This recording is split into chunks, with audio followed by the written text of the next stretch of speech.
Undang-Undang Tindak Pidana Kekerasan Seksual atau UU TPKS merupakan payung hukum bagi tindakan kekerasan seksual di Indonesia. Data Catahu Komnas Perempuan tahun 2022 bahwa tahun 2021 tercatat sebagai tahun dengan jumlah kasus kekerasan berbasis gender atau KBG tertinggi, yakni meningkat 50% dibanding tahun 2020. Sebanyak 338.496 kasus. Angka ini bahkan lebih tinggi dari angka KBG sebelum masa pandemi di tahun 2019. Kekerasan paling tinggi masih terjadi di ranah personal, yaitu 335.399 kasus yang dapat dilakukan oleh keluarga seperti ayah, ibu, kakek, nenek, kakak, adik, mantan suami atau istri, dan atau mantan pacar. Terdapat 3.045 kasus di ranah publik yang berpotensi dilakukan oleh orang tidak dikenal, teman, komunitas, dan atau tetangga. Sedangkan di ranah negara terdapat 52 kasus seperti kebijakan diskriminatif, aparat hukum, dan aparatur negara dalam kapasitas tugas.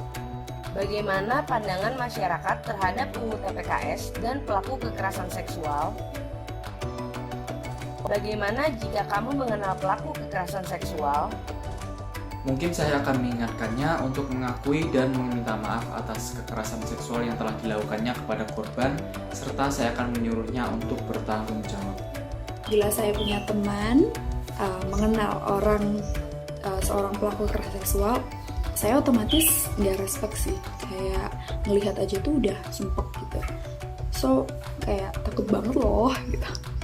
Jelas, saya akan bertanya dengan lantang, what's wrong with you?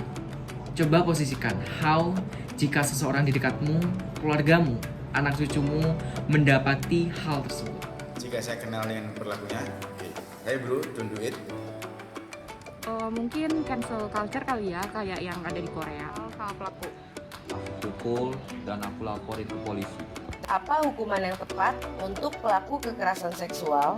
Hukuman yang pas bagi pelaku kekerasan seksual ialah penjara yang berat seperti 10 tahun atau lebih, hukuman masa penjara, kebiri, rehabilitasi, hingga mengganti uang ganti rugi bagi korban. Seksual gak hanya dipidana dan dipenjara, tapi cabut juga hak-haknya dan asingkan serta tenggelamkan.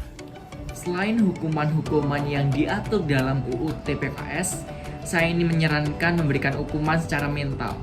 Hukuman secara mental yang sama dengan apa yang dirasakan oleh korban kekerasan seksual. Ya, harus penjara ya. Jadi ruang geraknya harus dibatasin ya, biar nggak ketemu korban dan juga menimbulkan trauma untuk korban. Dikebiri dan usir dari lingkungan biar nggak ngelakuin hal-hal yang sama. Sebenarnya, apa hukuman untuk pelaku kekerasan seksual menurut UU Tindak Pidana Kekerasan Seksual? Di dalam UU TPKS terdapat pasal-pasal yang mengatur hukuman bagi pelaku kekerasan seksual. Pada pasal 87 terdapat 1. Pidana pokok seperti pidana penjara dan rehabilitas khusus. 2. Pidana tambahan seperti 1. Ganti kerugian. 2. Perampasan keuntungan yang diperoleh dari tindak pidana. 3. Kerja sosial. 4. Pembinaan khusus. 5. Pencabutan hak asuh. 6. Pencabutan hak politik dan atau 7. Pencabutan jabatan atau profesi. Jadi, menurut kamu, selain hukuman berdasarkan UU TPKS, apa sih yang harus kita lakukan terhadap pelaku kekerasan seksual?